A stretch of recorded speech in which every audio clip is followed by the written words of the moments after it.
conversations had today. Lots of general catching up. One theme rose above all. It won't surprise you. Who's gonna hit?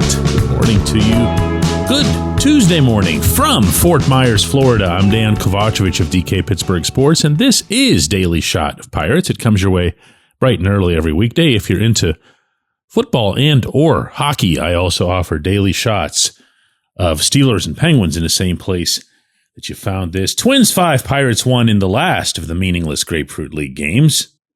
Before the game became completely meaningless, as they all do, there were 5 or 6 innings of both teams' regulars in there, and in that span, the Pirates registered all of 2 hits, both of those by, you guessed it, Bryan Reynolds. And this after having no hits, of course, the day before against the Orioles. It's one of those things that it doesn't mean much, if it means anything. It just feels like a lousy time for a reminder that the offense has been lousy for a long, long period. And that as exciting as it is to have Paul Skeens in the fold in a potential rotation that's got him and Mitch Keller, and if all things are well, a healthy Jared Jones, it's not going to do anything if you finished 26th, 27th, 28th in all of Major League Baseball in key offensive categories. So I went to the one guy who manages to get it all done year after year after year and asked Reynolds himself, who's going to hit here? I just want to ask you, who on the team is going to hit? You're good at this. Tell me who's going to hit. And then I'll tell you why I'm asking. I feel like we got a lot of guys that are really close to reaching that potential. So, I think we're counting on Cruz to have a big year for us. Take that next step, and excited to see Bart. Build off of last season, healthy Andy, Gonzo, Tree. Pretty much top to bottom. I feel like we got guys that are going to hit. Where's Jack right now? I'm not asking you to play hitting coach, but you've had your eye on Jack for a long, long time. Where is he now? He's in a good spot. I think it was just more of probably a confidence thing than anything last year. So I think the offseason was good for him to clear it and then come into spring. And he's been the old Jack this spring, so I think he's going to help us a lot. You're the guy that's been here for a long time now, haven't been part of a winning season yet. What's missing there? What takes you up to that level? You know the starting pitching that you have. What's missing? We just gotta, like I said, we gotta have some guys take the next steps, and we gotta do the little things. We gotta, play the small ball. We gotta make the routine plays. We gotta do all that stuff, and we gotta have some guys just take that next step. Not a big step, but just do that. It's gonna be a good team. Yeah. That last part is something that's been coming up a lot with these guys, even going back to Pirates Fest and in the offseason. It's something that's been pushed really hard by management, particularly hard by Derek Shelton. He feels that the Pirates are going to need to do every little thing right in order to stay competitive, never mind contending. And I feel they're going to need to do more than just the basics. They're going to need to hit. They're going to have to hit above an expected level.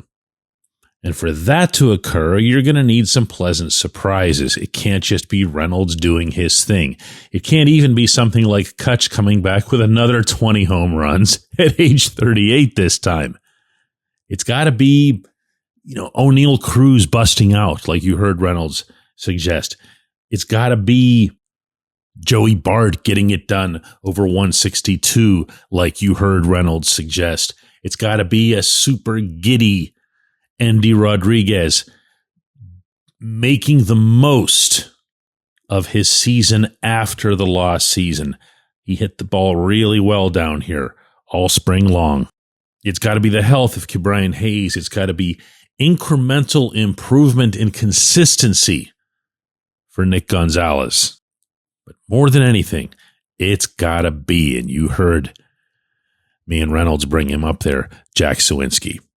I love the spring that Ji-hwan Bae had. It would be beautiful if it were to continue. His MO is that it won't. With Jack, you have already on his ledger a 26 home run, 74 RBI season. No, it's never come with a high batting average. And no, it's never come with a lot of walks, so it hasn't had a high on-base percentage either. What it's been is if you want to pattern it after somebody without comparing the players, it's a Kyle Schwarber type of line. When he does swing, when he does make contact, when he doesn't strike out, he's pretty dangerous. And from the talk that Jack and I had yesterday, he's absolutely adamant that he hasn't changed who he is, that he didn't reinvent himself, or nobody else reinvented him either, nor is he trying to do things that he hadn't done before. For example, let's say he were to watch what Bae did this spring and try to do that. It ain't going to happen. And the same is true in the other direction. But he has shown steady approaches. He has stayed within his zone. And as a result, he has made the contact, the good contact that he's always made when he's made contact. Now, do I have faith in this offense? I'm not going to lie to you. I don't lie to them when this comes up. But I do believe, and legitimately so, that there's a higher ceiling for more than half of these players who are going to be in the everyday or mostly everyday platooning type lineup. When Reynolds brought that up, you might have heard he isolated on O'Neal Cruz. That's kind of an easy one. Cruz has a remarkably high ceiling. Cruz has the skill set to be a superstar, but he's not alone, because if you throw in a Suwinski, a Gonzalez, Andy Rodriguez, Henry Davis when he makes it back up, you're going to see players who can get better. Doesn't mean they will, but they can, and that's the first vital part of that particular equation. When we come back, J1Q. It's Gun Storage Check Week. Help prevent unwanted access to your firearms. No one wants their unsecured gun to be used in an accident, a suicide, or a crime. Use lockboxes, safes, and locks to secure your firearms. Learn more at gunstoragecheck.org. That's gunstoragecheck.org. Brought to you by NSSF, the Firearm Industry Trade Association.